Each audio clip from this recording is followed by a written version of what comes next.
Welcome to your favourite YouTube channel Amit sir BSR।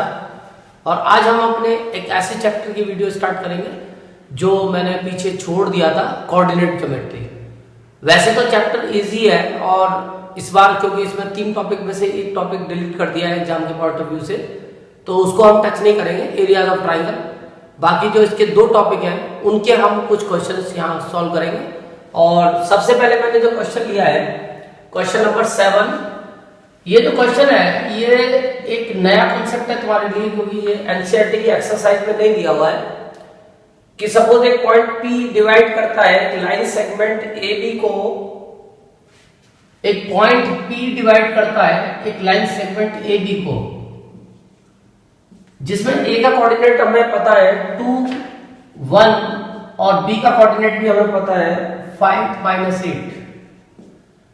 तो यहां यानी कि सेक्शन फॉर्मूले का यूज है और ये पॉइंट P डिवाइड कर रहा है AB को इंटरनली, क्योंकि जो डिवीजन होता है 2 तरीके से होता है, इंटरनली और एक्सटर्नली, बट हमारी 10th क्लास में इंटरनली चलेगा। तो ये पॉइंट इंटरनली डिवाइड कर रहा है AB को, और रेशियो तुम्हें दिया है AP का रेशियो AB के साथ तुम्हें दिया है AP ratio AB is equal to 1:3। तो हमारे पास जो रेशियो है वो AP का AB के साथ है, लेकिन इससे हमें कोई फायदा नहीं होगा, क्योंकि सेक्शन फॉर्मूला लगाने के लिए हमें जो रेशियो चाहिए वो AP का PB के साथ चाहिए, AP और PB। यानी हम केवल उस पॉइंट के कोऑर्डिनेट्स निकाल सकते हैं जो पॉइंट किसी लाइन सेगमेंट को किसी गिवन रेशियो में डिवाइड करता है। तो उसके लिए हमें AP और PB का रेशियो बनाना पड़ेगा। ऐसा एक क्वेश्चन एनसीईआरटी में भी है, तो वहां पे भी हमें AP और PB का रेशियो फाइंड करना होता है। बहुत इंपॉर्टेंट कॉन्सेप्ट है, तो उसके लिए हमें कोई टेंशन लेने की जरूरत नहीं है। हम लेट कर लेंगे AP को 1A और AB को 3A, और जब हम AB में से AP को माइनस करेंगे तो PB आ जाएगी 3A - A यानी कि 2A। तो फाइनली जो AP रेशियो PB बना वो 1A रेशियो 2A, और इसको कैंसिल करेंगे तो AP रेशियो PB आया 1:2। तो अब हम इसका यूज करके इस P पॉइंट के कोऑर्डिनेट्स निकाल सकते हैं सेक्शन फॉर्मूले से।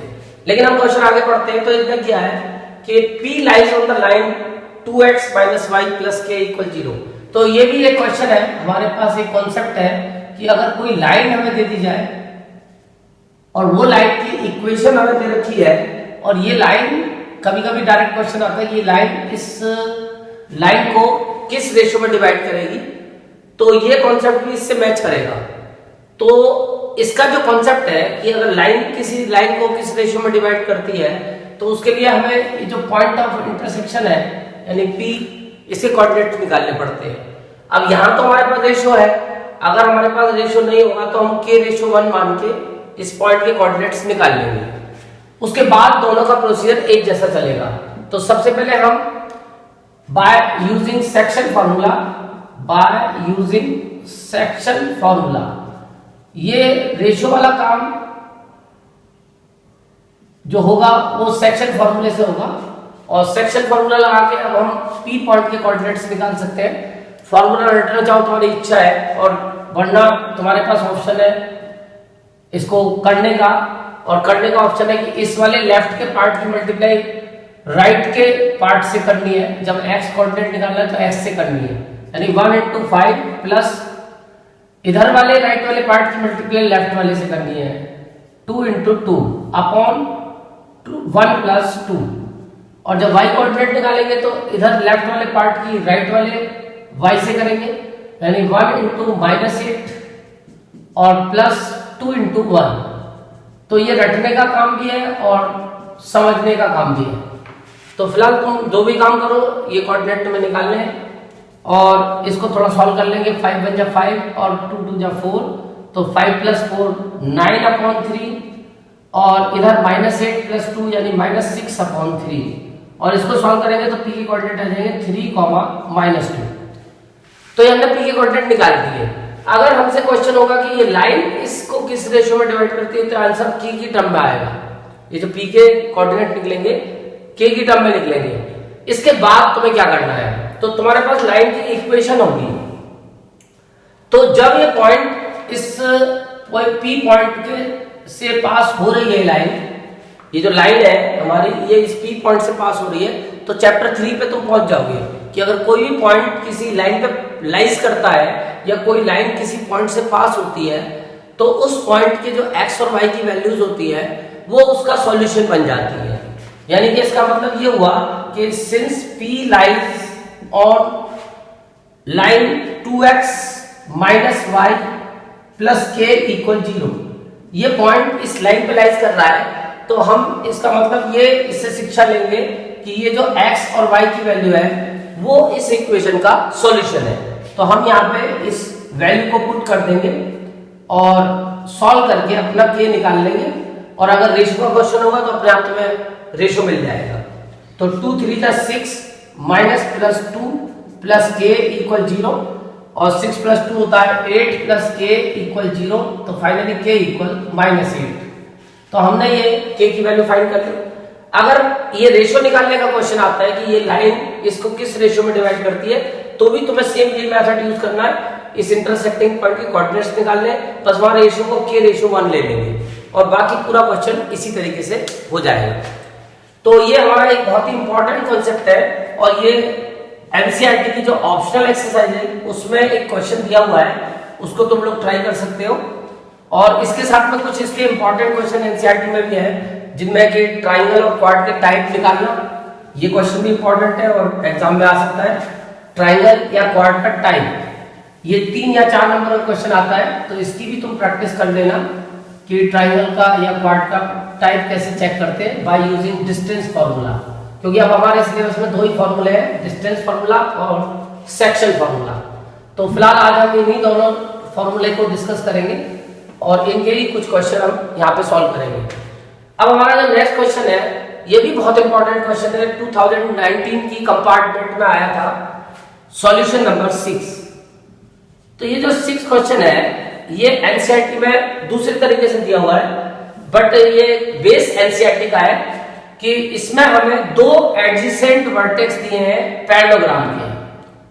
पैरेललोग्राम के 4 वर्टेक्स होते हैं, उनमें से 2 एडजेसेंट वर्टेक्स दिए हैं, तो मैं एक पैरेललोग्राम बना लेता हूं। वैसे ही क्वेश्चन रोम्बस पे भी आ जाता है और पैरेललोग्राम पे भी आ जाता है। एनसीईआरटी में भी एक क्वेश्चन दिया हुआ है एक्सरसाइज 7.2 में, 7th क्वेश्चन है या 8th क्वेश्चन देख लेना, वो पैरेललोग्राम का है और उसमें भी यही कॉन्सेप्ट लगेगा। 2 एडजेसेंट का मतलब या तो ए बी ले लो या बी सी ले लो, कोई भी लगातार 2 लेने हैं, तो ए बी ले लेता हूं 3 2 और बी ले लेता हूं -1 0। अब ये 2 एडजेसेंट वर्टेक्स हमें दिए हैं और बाकी के 2 हमें फाइंड करने, इसको मैं a, b मान लेता हूं और इसको मैं x, y मान लेता हूं, b के कोऑर्डिनेट्स x, y। तो ये मैंने पहले कोऑर्डिनेट लेट कर लिए, c के a, b और d के x, y। अब हमें आगे दिया है कि diagonals intersect at 2, -5। Sorry, diagonals जो है वो एक दूसरे को इंटरसेक्ट कर रहे हैं और करते हैं, अगर हम दोनों डायगोनल को मिलाएंगे तो एक दूसरे को इंटरसेक्ट करेंगे। मान लो O पॉइंट पे इंटरसेक्ट करते हैं, तो हमें इस O पॉइंट की कोऑर्डिनेट दिए हैं 2, -5। अब हमें ये बाकी के कोऑर्डिनेट निकालने हैं। तो पैरेललोग्राम का जो क्वेश्चन एनसीईआरटी में है उसमें चारों वर्टेक्स दे रखे हैं, ये इंटरसेक्टिंग पॉइंट के नहीं दिए हैं, लेकिन मेथड दोनों का सेम ही लगेगा। और इसके लिए हम एक प्रॉपर्टी यूज करते हैं, वो प्रॉपर्टी तुम्हें लगानी पड़ेगी इसमें भी। Since the diagonals of parallelogram bisect each other, बस इस प्रॉपर्टी से ये क्वेश्चन होगा। और इससे हमें क्या शिक्षा मिलती है कि जो AC है ये BD के 2 इक्वल पार्ट करेगा और जो BD है वो AC के 2 इक्वल पार्ट करेगा। यानी कि AO इक्वल OC होगा तो इसका मतलब O is the mid point of AC होगा, और जब BO इक्वल OD होगा तो इसका मतलब O is also mid point of BD होगा। और O एक यूनिक पॉइंट है और कोऑर्डिनेट ज्योमेट्री में एक यूनिक पॉइंट के यूनिक कोऑर्डिनेट होते हैं। यानी कि इसका मतलब इस कहानी से हमें शिक्षा मिलती है कि coordinate of mid point of AC equal coordinate of mid point of BD, ये हमें इससे शिक्षा मिल जाती है डायगोनल बाइसेक्ट ईच अदर से कि दोनों का मिड पॉइंट सेम होगा, और सेम होने का मतलब क्या है, दोनों के कोऑर्डिनेट सेम होंगे। अब AC का मिड पॉइंट अगर हम निकालते हैं तो AC का मिड पॉइंट हमें दिया हुआ है, वैसे तो इसकी वैल्यू भी दी हुई है और कोऑर्डिनेट हम मिड पॉइंट का निकाल भी सकते हैं।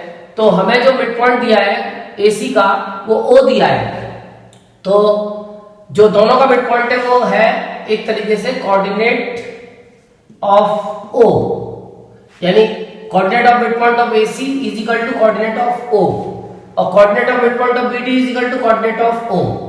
अब O के कोऑर्डिनेट हमारे पास है तो हम पहले AC का मिड पॉइंट निकालेंगे। फार्मूला मिड पॉइंट का होता है x1 plus x2, first case हम ले रहे हैं और पहले हम AC का मिड पॉइंट निकाल रहे हैं। x1 प्लस x2 यानी 3 प्लस a अपॉन 2, और y1 प्लस y2 यानी 2 प्लस b अपॉन 2, और इज इक्वल टू में हम कोऑर्डिनेट ऑफ O ले सकते हैं क्योंकि AC का मिड पॉइंट O है और O के कोऑर्डिनेट हमें पता है 2, -5। अब कोऑर्डिनेट्स के इक्वल होने का मतलब क्या होता है कि x कोऑर्डिनेट x के इक्वल है, y कोऑर्डिनेट y के इक्वल है। तो यहां पे हम केस 1 लेंगे कि x कोऑर्डिनेट को x के इक्वल करेंगे, यानी 3 plus a upon 2 equal 2, cross करेंगे तो 3 प्लस a इक्वल 4, और a की वैल्यू आ जाएगी 4 - 3 यानी कि 1। इसी तरीके से हम फिर दूसरा केस ले लेंगे, सेकंड केस, और उस सेकंड केस में y कोऑर्डिनेट को y के इक्वल करेंगे तो 2 plus b upon 2 equal -5, cross करेंगे तो 2 प्लस b इक्वल -10, और प्लस का इधर जाके माइनस होगा तो b की वैल्यू -12। तो इसका मतलब c के कोऑर्डिनेट जो आए हमारे 1, -12। सेम इसी तरीके से अब हम d के कोऑर्डिनेट निकालेंगे, वो bd के निकालेंगे, और इस वाली रिलेशन को यूज करेंगे coordinate of the mid point of b is equal to coordinate of O। NCERT का क्वेश्चन पहली रिलेशन से आएगा और इसमें कोऑर्डिनेट ऑफ O दे रखा है तो O से आएगा। सेकंड केस, अब अगर हम BD का कोऑर्डिनेट निकालेंगे मिड पॉइंट का तो x प्लस -1 अपॉन 2 और y प्लस 0 अपॉन 2, ये आया BD का कोऑर्डिनेट मिड पॉइंट का, और इसकी वैल्यू भी हमें दे रखी है O क्योंकि दोनों का मिड पॉइंट O है, तो O के कोऑर्डिनेट है 2, -5। अब इसमें भी ये काम करेंगे कि इसको x को x के इक्वल करेंगे। First case x -1 upon 2 equal 2, तो x -1 इक्वल 4, तो माइनस का इधर जाके प्लस हो जाएगा, x इक्वल 5। सेम ऐसे ही हम इसका सेकंड केस बना लेंगे, और सेकंड केस में y प्लस 0 यानी कि y अपॉन 2 इक्वल -5, तो y की वैल्यू आ जाएगी -10। तो इससे अब हमें कोऑर्डिनेट मिल गए इस D पॉइंट के, D के कोऑर्डिनेट हो गए 5, -10। तो इस तरीके से हमने ये कोऑर्डिनेट्स निकाल लिए, और इसी मेथड से तुम एनसीईआरटी क्वेश्चन करोगे। बस एनसीईआरटी क्वेश्चन में क्योंकि तुम्हें चारों कोऑर्डिनेट दे रखे हैं और ये इंटरसेक्टिंग के नहीं दिए हैं तो ये वाला यूज नहीं करोगे, पहले ही रिलेशन से तुम्हारा आंसर आ जाएगा। तुम्हें वहां AC और BD के मिड पॉइंट के कोऑर्डिनेट इक्वल करने हैं, और बहुत ही इंपॉर्टेंट क्वेश्चन है बोर्ड के हिसाब से, तो इसको तुम जरूर करके जाओगे और एनसीईआरटी वाले क्वेश्चन को घर पे कर लेना। अब आता है हमारा नेक्स्ट क्वेश्चन। यहां पे मैं एक नई चीज तुमसे डिस्कस कर रहा हूं, और इस नई चीज का नाम है सेंट्रोइड। सेंट्रोइड हमारी जो सेक्शन फार्मूला होती है उसी का पार्ट होती है, क्योंकि हमारे पास कॉन्सेप्ट है मीडियंस का, और हमें सेंट्रोइड के बारे में पता होना चाहिए कि सेंट्रोइड क्या होता है। तो सेंट्रोइड जो होता है वो मीडियंस का इंटरसेक्टिंग पॉइंट होता है, यानी ट्रायंगल की जो 3 मीडियन होती है वो जिस पॉइंट पे मिलती हैं आपस में, एक दूसरे को इंटरसेक्ट करती हैं, उस इंटरसेक्टिंग पॉइंट को हम सेंट्रोइड का नाम देते हैं। तो ये फिलहाल हमारे पास एक कॉन्सेप्ट है सेंट्रोइड का, जो कि अब हमें यहाँ पे यूज करना है। तो अब इसमें हमें सेंट्रोइड का मैंने तुम्हें जो कॉन्सेप्ट बताया वो हम यूज करेंगे कि अगर एक ट्राइंगल है और ट्राइंगल की ये मीडियंस है, तो ये जो मीडियंस होती हैं 3 मीडियन, ये आपस में एक दूसरे को इंटरसेक्ट करती हैं, और मीडियन हम उसको बोलते हैं जो अपोजिट साइड को 2 इक्वल पार्ट में डिवाइड करती है। तो AD मान लो इसकी मीडियन है, BE मीडियन है, और ये ACB मीडियन है, तो CE CF तो ये जहां पे इंटरसेक्ट करेंगी इसको हम सेंट्रोइड का नाम देंगे और इसको जी से रिप्रेजेंट करते हैं। और इस जी के कोऑर्डिनेट जो होते हैं सेंट्रोइड के, वो होते हैं x1 plus x2 plus x3 upon 3 और y1 plus y2 plus y3 upon 3। ये हमारे सेंट्रोइड के कोऑर्डिनेट होते हैं। वेयर ए के कोऑर्डिनेट है x1 y1, बी के कोऑर्डिनेट है x2 y2 और सी के कोऑर्डिनेट है x3 y3। तो अगर हमें ट्राइंगल के तीनों वर्टेक्स पता है तो हम सेंट्रोइड के कोऑर्डिनेट इस फार्मूले से निकाल लेते हैं। तो अब ये क्वेश्चन हमारा इसी टाइप का क्वेश्चन है और इसमें हमसे जो ट्राइंगल है उसकी जो साइड्स है, बहुत इंपॉर्टेंट क्वेश्चन है, 2 बार बोर्ड में आ चुका है। इसमें हमें ट्राइंगल की साइड्स के मिड पॉइंट दिए, ना कि ट्राइंगल के वर्टेक्स। ये इसमें थोड़ी सी एक टेंशन है और इसी टेंशन की वजह से मैंने क्वेश्चन लिया है सॉल्यूशन नंबर 5 कि इसमें जो ट्राइंगल हमें दिया है ABC मान लो, उसके हमें mid point of the sides के मिड पॉइंट दिए हैं। ये मिड पॉइंट के कोऑर्डिनेट हमें दिए हैं। तो पहली साइड का मिड पॉइंट दिया है 3,0, दूसरी का मिड पॉइंट दिया है 2,3 और तीसरी का मिड पॉइंट दिया है 4,1। नाम अपने हिसाब से कुछ भी रख लो, इसका D रख लेता हूं, इसका E रख लेता हूं और इसका F।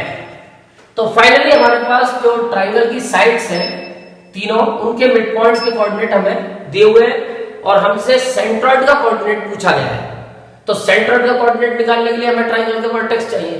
तो अब यहाँ पे क्वेश्चन फंस गया, क्योंकि अब हमें ट्राइंगल के पहले वर्टेक्स के बारे में सोचना पड़ेगा, बाद में बात आएगी सेंट्रोइड की।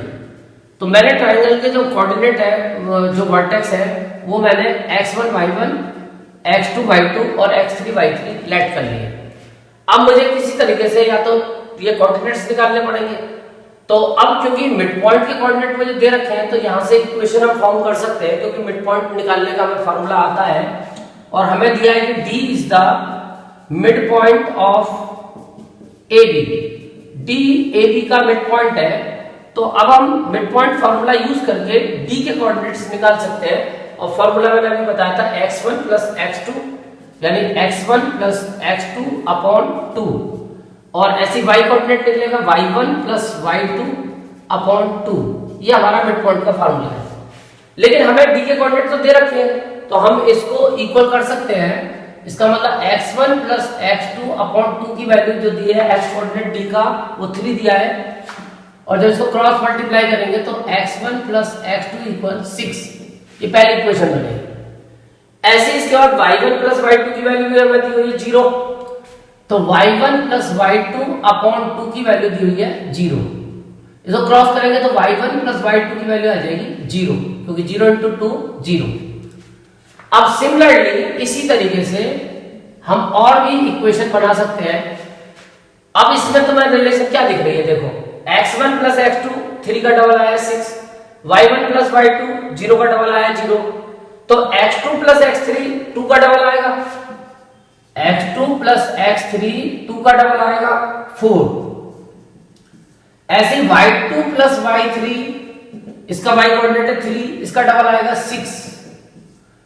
ऐसे x1 प्लस x3 4 का डबल आएगा, x1 प्लस x3 4 का डबल 8 और y1 प्लस y3 जो आएगा वो 1 का डबल आएगा 2।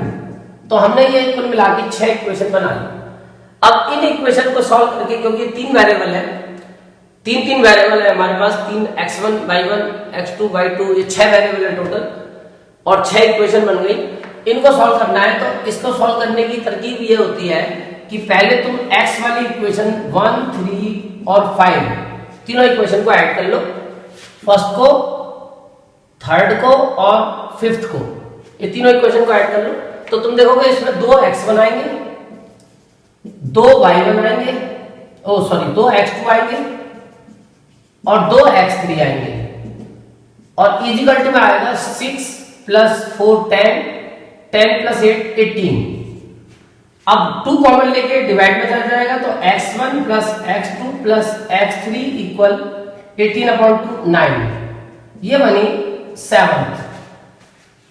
अब अगर तुम्हें x1 y1 x2 y2 x3 y3 अलग अलग निकालने तो इस इक्वेशन को 7th में से फर्स्ट को माइनस कर दो तो तुम देखोगे x1 x2 कट जाएंगे, x3 की वैल्यू आ जाएगी 3। ऐसे ही फिर x3 की वैल्यू तुम्हें मिल गई, उसको यहाँ पुट कर दो, x2 की वैल्यू आ जाएगी।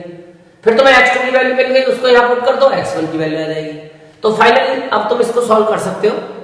ऐसे ही तुम एक इक्वेशन बना लोगे सेकंड प्लस फोर्थ प्लस 6 को ऐड करके, यानी एक बार y वाली को ऐड कर देंगे तो y1 एक y1 ये एक y1 ये 2y1 हो जाएंगे, और ऐसे 2y2 हो जाएंगे, ऐसे ही 2y3 हो जाएंगे।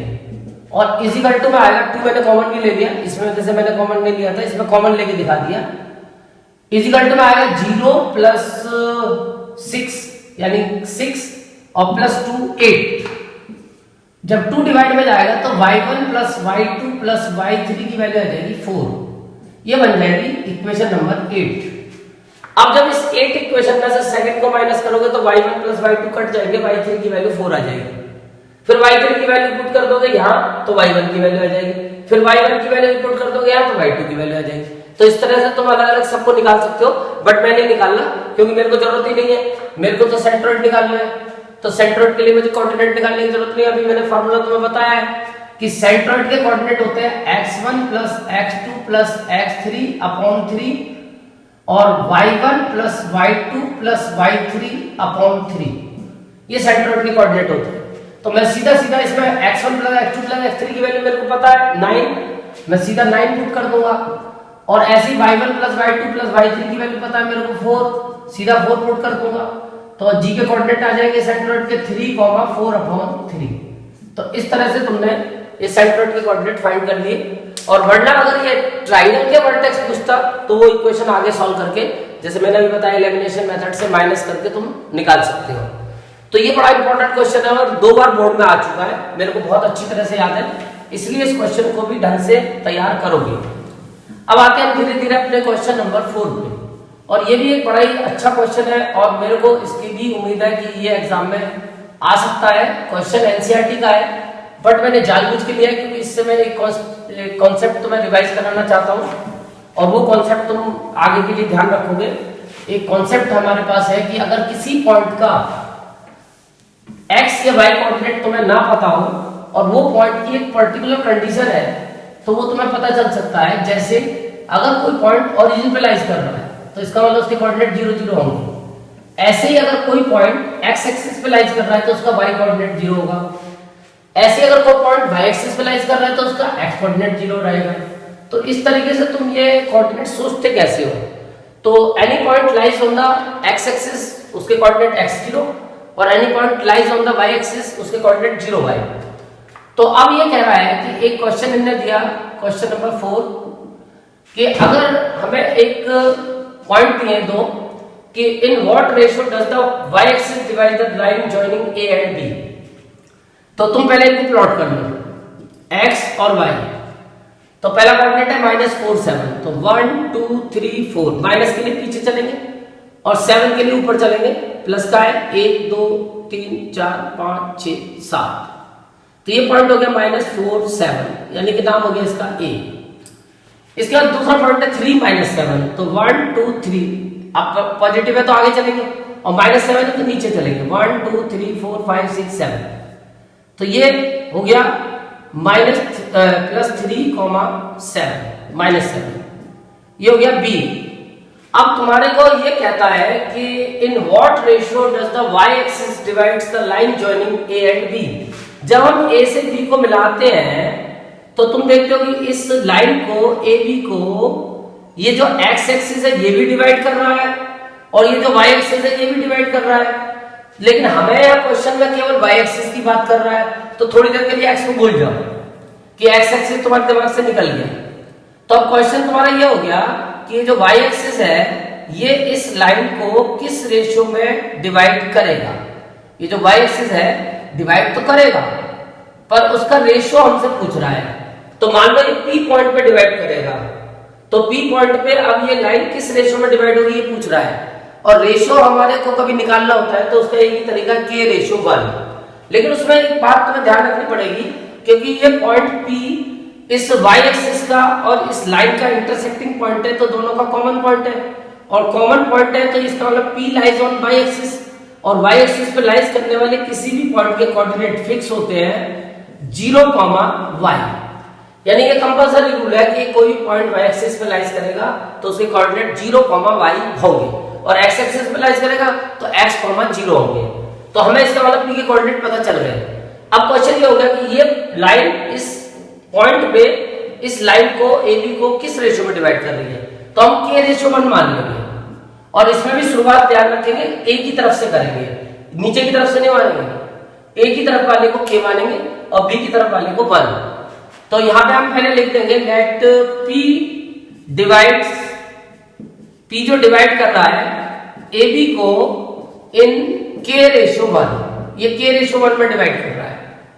और या फिर ये लिख लो let y axis divides, let y axis divides, y axis divides AB at p in k ratio 1। ऐसे भी लिख सकते हो कि y एक्सिस इस AB को डिवाइड कर रहा है p पॉइंट पे k रेशियो 1 में।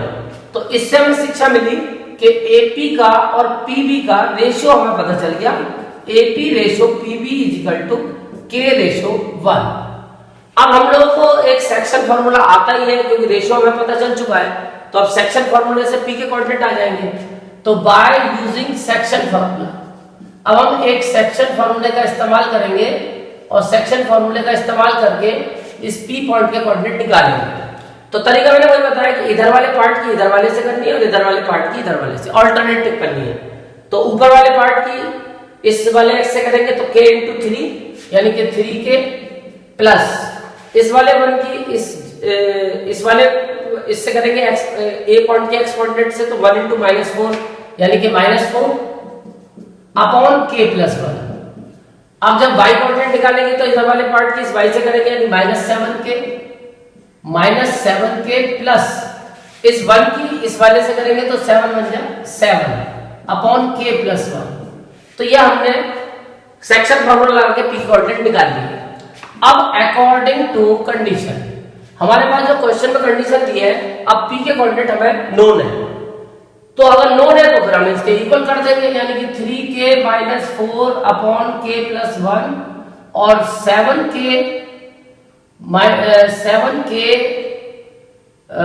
Plus 7 upon k + 1 must be equal to 0, y। अब वैसे तो कोऑर्डिनेट इक्वल है, तुम किसी को किसी के इक्वल रख सकते हो, लेकिन तुम्हें y कोऑर्डिनेट को इक्वल रख के कुछ फायदा नहीं होगा क्योंकि y की वैल्यू नहीं पता। लेकिन हाँ, x कोऑर्डिनेट को अगर 0 के इक्वल करते हो तो तुम्हारा k निकल आएगा, k - 4 अपॉन k + 1 इक्वल 0। तो 3k - 4 इक्वल 0 क्योंकि क्रॉस मल्टीप्लाई होगी तो k + 1 की 0 होगी तो 0 हो जाएगा। तो फाइनली 3k = 4, तो k की वैल्यू आ गई 4/3। तो इसका मतलब रेशियो बन गया कि AP रेशियो PB = 4/3। तो ये पॉइंट इसको 4/3 में डिवाइड कर देगा। तो y एक्सिस को 4/3 में डिवाइड करेगा और कई बार से वो उस पॉइंट के कोऑर्डिनेट भी पूछता है। मान लो P पॉइंट के कोऑर्डिनेट बताने तो x तो पता है तुम्हें 0, अब y निकालना है तो जो k की वैल्यू आएगी उसको यहाँ पुट कर दो तो y कोऑर्डिनेट आ जाएगा, तो तुम्हें पॉइंट ऑफ डिवीजन के कोऑर्डिनेट भी मिल जाएंगे। तो इस तरह से ये क्वेश्चन तुम्हें करके जाना है, बहुत इंपॉर्टेंट क्वेश्चन है और मुझे लगभग उम्मीद है कि ये क्वेश्चन तुम्हारे बोर्ड के एग्जाम में या किसी एग्जाम में आएगा और इस बार ये 2020 में आया है। अब बात करते हैं इसके बाद अपने नेक्स्ट क्वेश्चन की, और हमारा जो नेक्स्ट क्वेश्चन है वो भी एक बहुत ही इंपॉर्टेंट क्वेश्चन है, लेकिन ये हॉट्स में आएगा अगर आया तो। और हॉट का मतलब है कि 17% जो पार्ट होता है हमारे पेपर का, कुछ ऐसे क्वेश्चन जिसमें हम ऐसा कॉन्सेप्ट यूज करते हैं जो हमें एनसीईआरटी की एक्सरसाइज में नहीं दिया है। तो अब हम बात करते हैं अपने हॉट क्वेश्चन की, और इस क्वेश्चन को 2 भाषा में दिया जाता है।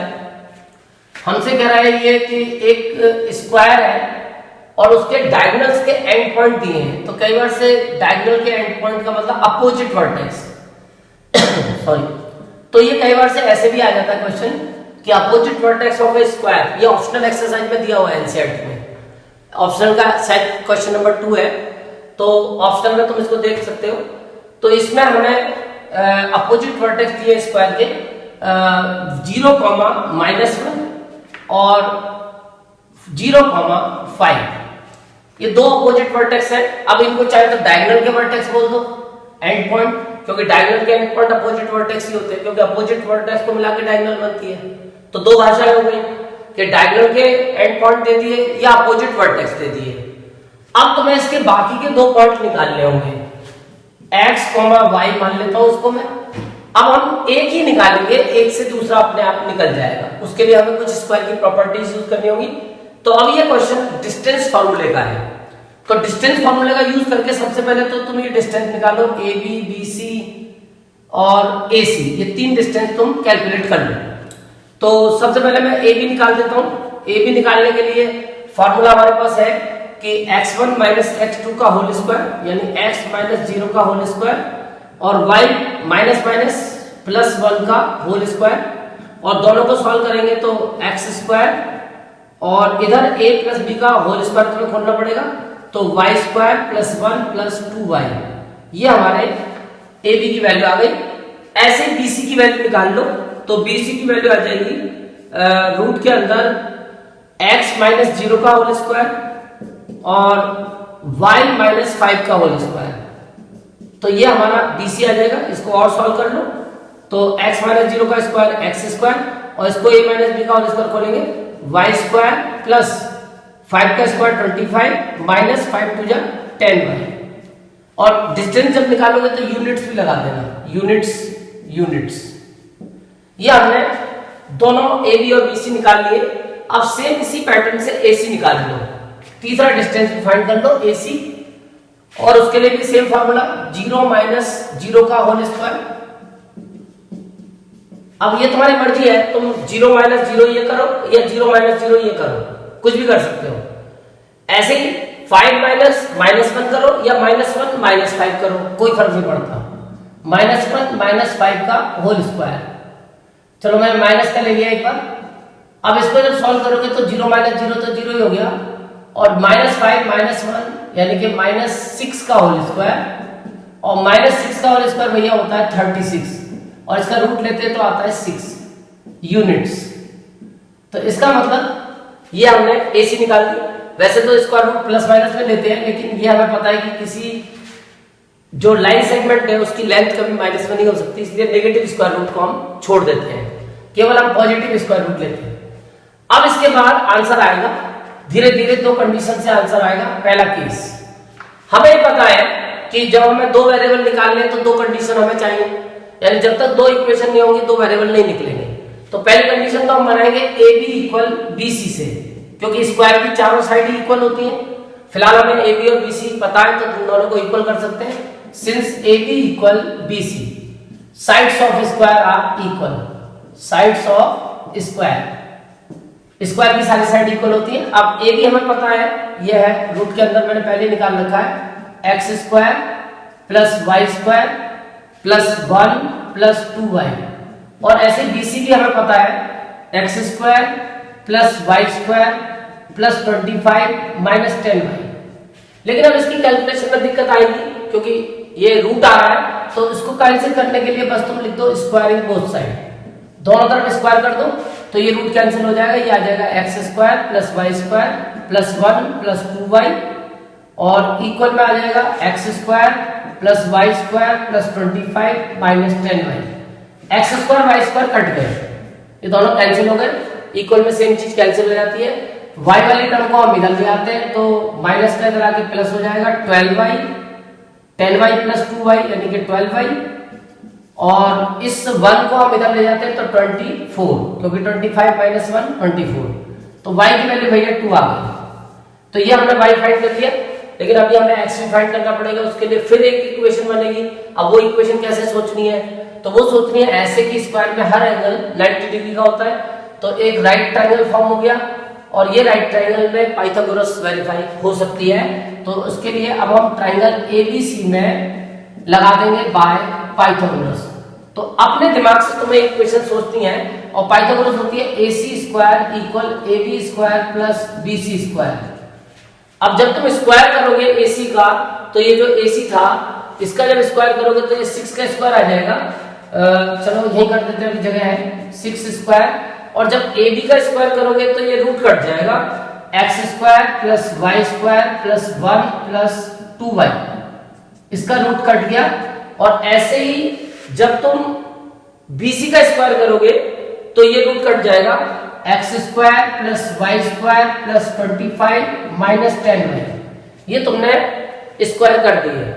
अब तुम देखोगे कि 6 का स्क्वायर तो 36 होता है, तो 36 इक्वल ये एक्स स्क्वायर और एक्स स्क्वायर मिला के 2x स्क्वायर हो जाएगा, और ये वाई स्क्वायर और वाई स्क्वायर मिला के 2y स्क्वायर हो जाएगा, और ये एक्स वाली वाई वाली टर्म तो है सॉल्व हो जाएंगे दोनों, माइनस 10y और प्लस का 2y माइनस का 8y हो जाएगा, और ये कांस्टेंट टर्म आपस में ऐड होके 25 और 1 26 हो जाएगी। अब इसके बाद हम इस 36 को इधर ले जाके माइनस कर देंगे, तो 2x square plus 2y square minus 8y और ये माइनस का 10 बचेगा इक्वल 0। यानी हम 36 को उधर ले जाके माइनस कर दिया, और माइनस करने पे 26 में 36 माइनस करा तो माइनस का 10। अब सारे 2 से कट रहे हैं तो सबको 2 से काट लो, तो एक्स स्क्वायर प्लस कॉमन लेके काट देना 4y माइनस 5 इक्वल 0। अब लेकिन तुम्हें y पता चल चुका है तो y की वैल्यू यहां सब्स्टिट्यूट कर दो 2, तो इक्वेशन बन जाएगी x square plus 2 square minus 4 into 2 minus 5 equal 0। अब ये बन जाएगी x square plus 4 minus 8 minus 5 equal 0। तो 8 और 5 13, और 13 में से 4 गया तो माइनस का 9, यानी एक्स स्क्वायर माइनस 9 इक्वल 0, यानी एक्स स्क्वायर इक्वल 9, और रूट लेंगे तो प्लस माइनस 3, क्योंकि कोऑर्डिनेट्स माइनस का हो सकते हैं और x तो एक कोऑर्डिनेट है, तो यहाँ पे हमें स्क्वायर रूट पॉजिटिव और नेगेटिव दोनों में लेना पड़ेगा।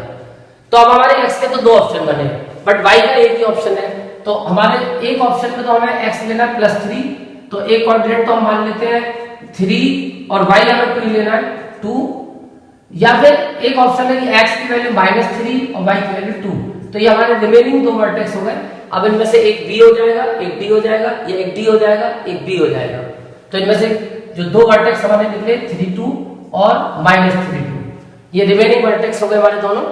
तो इस तरीके से तुम्हें ये क्वेश्चन करना पड़ेगा और कंडीशंस को अपने दिमाग से फिट करना है कि किस तरह से तुम अपना दिमाग लगाओगे, ठीक है।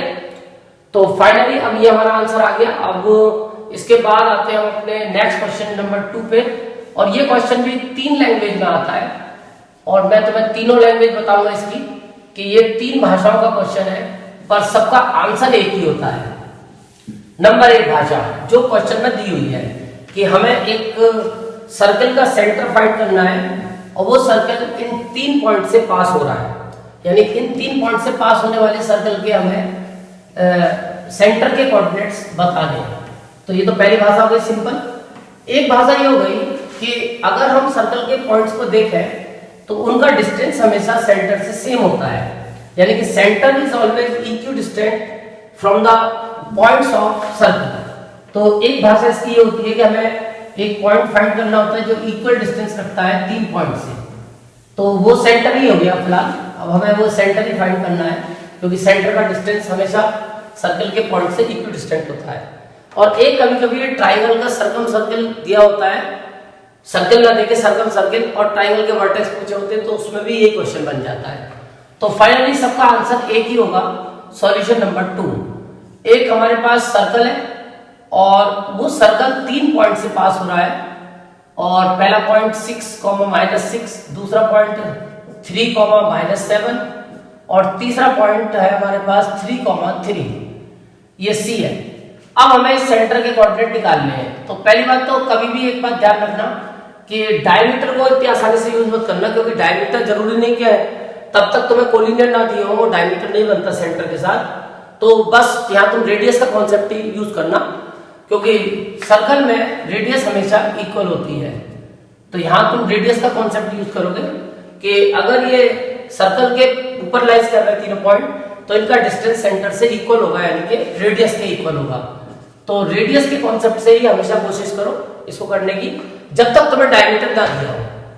तो फिलहाल इसमें हमें सेंटर कोऑर्डिनेट पता है, तो पहला केस तो मैं बना लेता हूं कि इसमें भी थोड़ा दिमाग लगाना है। तो पहला केस में बनाता हूं OB = OC, क्योंकि इनका एक्स कोऑर्डिनेट सेम है तो कट जाएगा।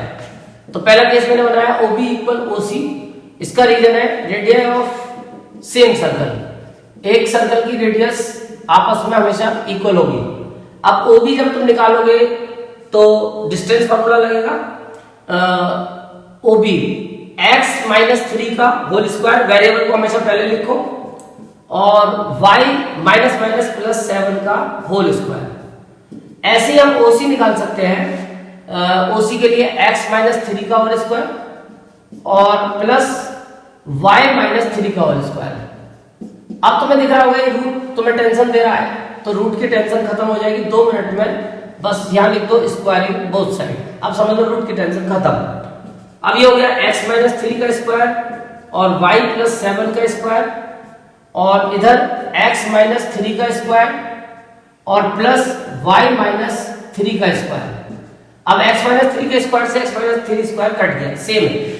अब ये होल स्क्वायर खोल लो तो ये हो जाएगा y square plus 49 plus 14y a plus b का होल स्क्वायर, और इधर खोल दो y square plus 9 minus 6y, y square से y स्क्वायर कट गया, इस माइनस के 6y को इधर ले आओ, प्लस का हो जाएगा 14y प्लस 6y, और इस 49 को इधर ले जाके माइनस कर दो, 9 माइनस 49, तो ये हो गया 20y इक्वल माइनस 40, तो y की वैल्यू आ गई -2। अब तुम्हें y मिल चुका है, x और चाहिए। अब वो तुम्हारी मर्जी है, चाहे OA इक्वल OB कर लो, चाहे OC इक्वल OA कर लो। तो ये मेरे को थोड़ा छोटा लग रहा है, 7 थोड़ा बड़ा है, तो मैं OA इक्वल OC कर लेता हूं। सेकंड केस रीजन इसका भी सेम रहेगा, OA equal OC, reason same है, radius of the same circle. अब OA निकालोगे तो x माइनस 6 का स्क्वायर और plus y minus minus plus, अगर पीछे वाला नेगेटिव है तो बीच में प्लस आएगा और रूट के अंदर आएगा होल स्क्वायर। ऐसे अगर OC निकालोगे तो OC तो वैसा मैंने अभी निकाला था, ये था x माइनस 3 का स्क्वायर और प्लस y माइनस 3 का स्क्वायर, तो ये वैल्यू आप पुट कर दिए। इसके बाद स्क्वायरिंग बोथ साइड से रूट काट देंगे तो ये x माइनस 6 का स्क्वायर और y प्लस 6 का स्क्वायर और इक्वल x माइनस 3 का स्क्वायर और y माइनस 3 का स्क्वायर। अब इसमें जो है तुम्हें y की वैल्यू मिल चुकी है -2, वो लगा दो तो ये आ जाएगा x माइनस 6 का स्क्वायर और y की वैल्यू -2 प्लस 6 का स्क्वायर, ऐसे ही x माइनस 3 का स्क्वायर और y की वैल्यू -2 माइनस 3 का स्क्वायर। अब इसको थोड़ा सॉल्व करेंगे तो ये हो गया 4 का स्क्वायर और यहाँ a प्लस b का माइनस b का होल स्क्वायर खोलना पड़ेगा, x square plus 36 minus 12x। ये मैंने इसका होल स्क्वायर खोल दिया और ये होल स्क्वायर खोलने के बाद इसमें -2 और -6 वो +6 4 हो गया, 4 का स्क्वायर 16 और इधर भी होल स्क्वायर खोलना पड़ेगा, x square plus 9 minus 6x।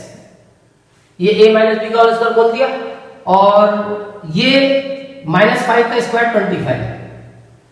अब इस x जब ब्रैकेट खोलोगे तो x स्क्वायर से x स्क्वायर कैंसिल हो जाएगा और फाइनली तुम्हारे पास बचेगा 36 और ये प्लस का 16, ये हो जाएगा 42 52 माइनस 12x और इधर 9 और 25 34 माइनस 6x। अब माइनस का 6 इधर आके प्लस का हो जाएगा तो माइनस का 6x बचेगा और ये प्लस का इधर जाके माइनस हो जाएगा 34 माइनस 52, तो माइनस का बचेगा 12 में से 4 8 और 4 में से 3 18, माइनस से माइनस कैंसिल हो जाएगा, फाइनली x की वैल्यू 3 आ जाएगी। ये मैंने थोड़ा जल्दी कर दिया है शॉर्टकट में क्योंकि जगह थोड़ी कम है बोर्ड पे, तो तुम ये कैलकुलेशन आसानी से खुद कर सकते हो, मैंने केवल करके दिखा दिया। और इससे सेंटर के कोऑर्डिनेट बन गए 3 और y की वैल्यू थी -2, तो सेंटर के कोऑर्डिनेट आ गए 3, -2। तो इस तरह से तुम ये सेंटर के कोऑर्डिनेट या इक्विडिस्टेंट पॉइंट को फाइंड कर सकते हो। ये O पॉइंट इन तीनों से इक्विडिस्टेंट भी है, तो कभी-कभी ये क्वेश्चन इक्विडिस्टेंट में भी आता है। और धीरे-धीरे आज के हमारे आखिरी क्वेश्चन की तरफ हम आ गए और ये क्वेश्चन भी सुपर हिट है, इस साल का क्वेश्चन है, ये एक सेट में आया था ये इस साल भी। इक्विडिस्टेंट, इक्विडिस्टेंट वर्ड का मतलब है, इसका संधि विच्छेद करोगे तो इक्वल प्लस डिस्टेंस, यानी जो चीजें इक्वल डिस्टेंस रखती हैं किसी भी चीज से वो इक्विडिस्टेंट कहलाती है। जैसे फॉर एग्जांपल कि Bulandshahr is equidistant from Delhi and Aligarh, Bulandshahr लगभग दोनों से इक्वी डिस्टेंट है। दिल्ली का डिस्टेंस भी बुलंदशहर से 80 किलोमीटर है और अलीगढ़ का डिस्टेंस भी बुलंदशहर से 80 किलोमीटर है, यानी कि बुलंदशहर दोनों से इक्वी डिस्टेंट है। और इक्वी डिस्टेंट वर्ड का मतलब मिड पॉइंट नहीं होता है, मिड पॉइंट तब होता है जब वो तीनों पॉइंट एक लाइन में लाइज करते हैं। तो इसलिए इसको कभी मिड पॉइंट से डायरेक्टली कनेक्ट मत करना जब तक तुम्हें दिया ना हो, यानी इक्वी डिस्टेंट को हमेशा ऐसे मानो कि बस डिस्टेंस इक्वल है। मिड पॉइंट का फार्मूला इसमें मत लगाओ जब तक तुम्हें मिड पॉइंट ना दिया जाए, वरना अच्छा खासा क्वेश्चन तुम्हारा गलत हो सकता है। तो फिलहाल ये कह रहा है कि पॉइंट है P जैसे बुलंदशहर, ये इक्वी डिस्टेंट है अलीगढ़ और दिल्ली से। अलीगढ़ का मतलब A 3, K और दिल्ली का मतलब B K, 5 और P के कोऑर्डिनेट भी हमारे पास K -1 और 2। तो क्वेश्चन ये है कि P is equi distant from A and B, यानी P का जो डिस्टेंस A से है P का वही डिस्टेंस B से है। तो इसका सीधा कॉन्सेप्ट होता है PA इक्वल टू PB, बस यही इसका एकमात्र तरीका है सॉल्व करने का। और इसी तरीके से चलोगे, ना कि ये सोचोगे कि P इसका मिड पॉइंट है। वैसे मिड पॉइंट इक्वी डिस्टेंट होता है, अगर मिड पॉइंट को तुम देखो तो ये इक्वी डिस्टेंट होगा दोनों से, बट उसके लिए कोलिनियर होना जरूरी है। अगर कोलिनियर नहीं दिया है तो हम जबरदस्ती कोलिनियर नहीं ले सकते, तो ये केस स्पेशल केस बनेगा। अब P अगर तुम निकालोगे तो बस ये क्वेश्चन मैंने डिजिट की वजह से लिया था कि P का कोऑर्डिनेट है K -1 माइनस A का कोऑर्डिनेट है 3, X कोऑर्डिनेट को माइनस कर लो, प्लस P का Y कोऑर्डिनेट है 2 माइनस A का Y कोऑर्डिनेट है K, इसको माइनस करके स्क्वायर लगा दो, इज इक्वल टू PB। तो PB के लिए P का X कोऑर्डिनेट है K -1 और माइनस K का होल स्क्वायर, और इसका y कोऑर्डिनेट है 2 माइनस 5 का होल स्क्वायर। तो ये तुमने वैल्यू पुट कर दी। अब इसको जब सॉल्व करोगे तो थोड़ा सा पहले तो स्क्वायरिंग को सेट तो तुरंत कर ही देना, वरना ये रूट की प्रॉब्लम तुम्हारी लास्ट तक चलती रहेगी। इसको खत्म करने के लिए लिखना जरूरी है। अब ये माइनस माइनस के ऐड हो जाएंगे और ये आ जाएगा K -4 का होल स्क्वायर, और ये आ जाएगा 2 माइनस K का होल स्क्वायर, और यहाँ K से K कट गया, बहुत अच्छी बात है, -1 का स्क्वायर और 2 में से 5 गया तो -3 का स्क्वायर। अब इसको सॉल्व करेंगे तो K square A minus B का होल स्क्वायर प्लस 4 स्क्वायर 16 -4 2 जा 8K, और इसको स्क्वायर करेंगे तो 2 का स्क्वायर 4 प्लस K स्क्वायर -2 2 जा 4K, और -1 का स्क्वायर 1 और -3 का square 9। Finally K square plus K square 2K square और -8K -4K -12K और 16 और 4 20, और ये प्लस का 10 इधर आके -10 इज इक्वल टू 0। तो ये एक इक्वेशन बन रही है K 2K स्क्वायर -12K और 20 में से 10 गया प्लस का 10 इक्वल 0। फाइनली 2 कॉमन भी आ रहा है, तो 2 कॉमन लेके इसको इक्वेशन को बना दोगे K square -6K plus 5 equal 0, और ये मल्टीप्लाई कर 2 डिवाइड में जाके 0 हो जाएगा, तो ये इक्वेशन फॉर्म हो गई। अब इस के फैक्टर करके तुम ये क्वाड्रेटिक इक्वेशन बन गई, वेरिएबल K हो गया, और इसके फैक्टर करके K निकाल सकते हो, और इसके फैक्टर 5 बन जाए 5 प्लस 1 6 होता है, तो इसके फैक्टर हो जाएंगे -5K -K, और इसको जब तुम कॉमन लोगे K तो K -5 और 1 कॉमन लोगे तो K -5। ये काम तुमने चैप्टर 2 और चैप्टर 4 में किया होगा, इसलिए मैं थोड़ा स्पीड से कर रहा हूँ इसको। तो ये K के फिलहाल 2 फैक्टर हो गए। इसमें से पहला केस बना दोगे, first case K -5 equal 0, K की वैल्यू आ जाएगी 5, तो K की वैल्यू 5 हो सकती है। और दूसरा आंसर सेकंड केस बना दोगे, K -1 इक्वल 0, K की वैल्यू 1 हो सकती है। तो फाइनली मैंने तुम्हें एक कोऑर्डिनेट ज्योमेट्री के काफी सारे क्वेश्चंस कराए, और ये लगभग सारे कॉन्सेप्ट जो हमारे दोनों एक्सरसाइज आएंगी सिलेबस में, उनको कनेक्ट करते हैं, और भी मैं इसके कुछ क्वेश्चन तुम्हें दूंगा। Thank you.